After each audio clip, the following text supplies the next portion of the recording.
Hi friends, எல்லோரும் எப்படி இருக்கீங்க? வீடியோ போட்டு ரொம்ப நாள் ஆகுது. யாரெல்லாம் வீடியோ மிஸ் பண்ணுறீங்கன்னு கீழே கமெண்ட் பாக்ஸோடு சொல்லுங்கள்.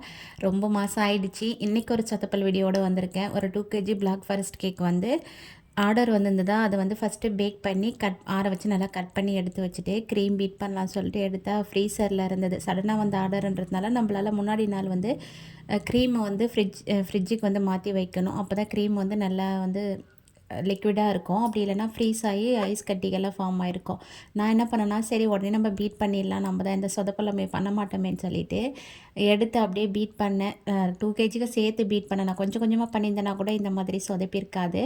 2 kgக்கும் சேர்த்து பீட் பண்ணேன்னா கொஞ்சம் கூட கரெக்டான டெக்ஸ்சருக்கு அந்த ஸ்டிஃபிக்கு வரவே இல்லை. ரொம்ப நேரம் பீட் பண்ணி பார்த்து எடுத்து அதை ஃப்ரிட்ஜ்லேயே வச்சு செட் பண்ணி எடுத்து பார்த்தாலுமே சரியாக வரல. அதுக்கப்புறம் இன்னொரு பேக்கெட் எடுத்து கொஞ்சமாக வந்து வெளியே எடுத்து வச்சு அதுக்கப்புறம் பீட் பண்ணி இந்த கேக்கை முடிச்சிட்டேன். பாய் ஃப்ரெண்ட்ஸ், தேங்க்ஸ் ஃபார் வாட்சிங்.